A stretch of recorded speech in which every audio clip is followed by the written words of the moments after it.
ஐயோ ஐயோ செடி வருமா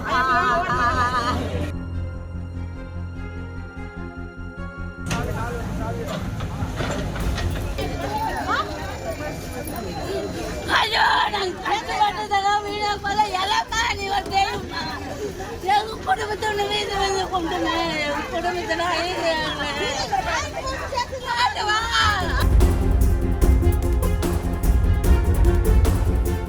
வந்து 74 வயசுல இருந்து இருக்கிறாங்க. எங்க மாமனார் மாமியார் கூலி செஞ்சு பொழைச்சவங்க தான். அதுக்கப்புறம் எங்க வீட்டுக்காரு நாங்க வீட்டுக்காருக்கு இப்ப 56 வயசு. 56 வருஷமா இங்கே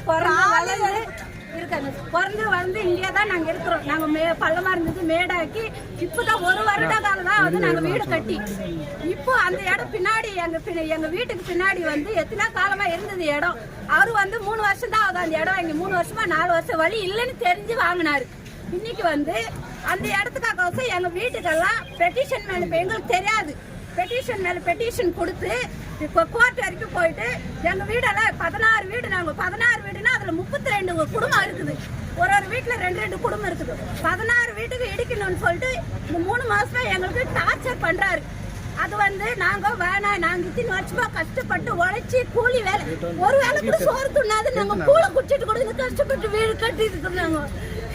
எங்க வீட்டுக்கு கை வந்துட்டு ஹார்ட் பேஷண்ட். இதுக்கு மேல என்னால வேலை செய்ய முடியாது. என் குழந்தைக்கு இன்னும் 2 மாசத்துல கல்யாணம். இந்த வீடு இட்டுட்டா நான் எங்க போய் என் பையனுக்கு கல்யாணம் பண்ணுவேன். என் வீட்டு இன்னைக்கு வந்து அரசாங்கம் வந்து ஒரு தனி நபர் தனியாளுக்காக இத்தனை வீடு இடிக்கிறேன்னு சொல்றாங்க. இது எந்த விதத்துல நியாயம்? முதலமைச்சரே கூட இருக்கட்டும், நான் இத்தனை வருஷமா இருக்கிறோம். நாங்க கஷ்டப்பட்ட வீட்டு இது ரோட்டுக்கோ நாங்க எங்களுக்கும் இதுக்கோ நாங்க தொந்தரவு கொடுக்கல. ரோட்டுக்கோ எங்க வீட்டுக்கும் நான் 40 அடி வேலை விட்டுதான் நான் வீடு கட்டி இருக்கிறேன். ஆனா நெடுஞ்சாலைத்துறை கூட அகல பார்த்தினா அவங்களுக்கு எத்தனை இடம் வேணுமோ எடுத்துக்கிட்டோம். ஆனா நான் இருக்கிற கட்டின வீடு மட்டும் இடிக்க கூடாது. இது வந்து எல்லாரும் கை கும்பிட்டு கேட்டுக்கிறேன். எங்க வீடு எங்களுக்கு காப்பாற்றி கொடுங்க. நாங்க யாரு கஷ்டத்துக்கு போக நாங்க வயிற்று கஷ்டப்பட்டு என் குழந்தைங்க கூலினால மூட்டை தூக்கி என் சப்போர்ட் பண்ண ஒரே ஒரு நபருக்கோசரம் அவருக்கு இருக்காத இடமே சொத்து பத்து எல்லாம் இருக்குது. ஒரு நபருக்கோசரம்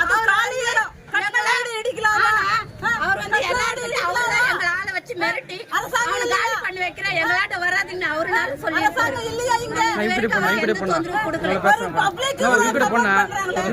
லெட்டர் வந்த பிறகு கூட நாங்க வழி எங்க 3வது வீட்டுக்காரே சரி 10 பேர் வீடு இருக்கட்டும் வாழற வீட்டை அந்த அம்மாக்கு அவங்க பையனுக்கு உடல் சரியில்லை. அந்த ஆயாக்கு வயசு 60-70 வயசு. அந்த பையனை வச்சுன்னு கூட அந்த வீடு இடிச்சு வழி விட்டுங்க. அவருக்கு 2 வீட்டுக்காரர் சேர்ந்து வழி விட்டாங்க. இந்த வீடு வரைக்கும் விடுங்க, எங்களுக்கு அந்த வீடு வேணும் இடிச்சு விட்டாங்க. அதுவும் பத்தாதுன்னு இப்ப இருக்கிற வீட்டை எல்லாரும் இதனால அரசாங்கத்துக்கு எதுனா நஷ்டம் இருக்கா? நாங்க இருக்கிற இடத்துல போயிடும். பிரஷர் பண்ணி இந்த இடத்தை வந்து பண்ண சொல்றாங்க. என் பேரு பாரதி, எங்க வீட்டுக்காரர் சேகர். அவர் பாரி அவங்க அப்பா மணிவாதியார். அவங்களால தான் இப்ப எங்களுக்கு இவ்வளவு பிரஷர். அரசாங்கம் இது வரைக்கும் எங்களுக்கு கேட்கல. இது இடத்துல வந்து ஒரு நபருக்கோசரம் அரசாங்கம் சப்போர்ட் பண்ணலாமா? இருப்பு சான்றிதழ் வரைக்கும் நாங்க இந்த அடையாளத்தை வச்சுதான் நாங்க வாழறோம். இன்னைக்கு வந்து நீங்க தனியா போங்கன்னா நான் எந்த அடையாளத்தை வச்சு வாழ முடியும்? நீங்க தனி இடம் கொடுத்தாலும் எனக்கு தேவையில்லை. நான் கஷ்டப்பட்ட இடம், நான் கஷ்டப்பட்டு பார்த்து கட்டின வீடு இது. நான் 27 வருஷமா நான் கனவு கண்டு கட்டின இடத்துல இடிச்சுட்டு நீங்க எங்கோ ஒரு இடத்துல போய் விடுவீங்க. நான் எங்க போவேன்? இந்த வயசுல நான் எங்க போய்? எனக்கு sugar patient, thyroid, heart patient, நடக்க முடியல, காலு ஹாஸ்பிட்டலுக்கு போயிட்டு நான் இப்ப அங்கிருந்து டிஸ்சார்ஜ் பண்ணின்னு வந்திருக்கேன். இந்த நிலைமையில எங்களை போங்கன்னு சொல்றாங்க. நாங்க எங்க போட்டோம்?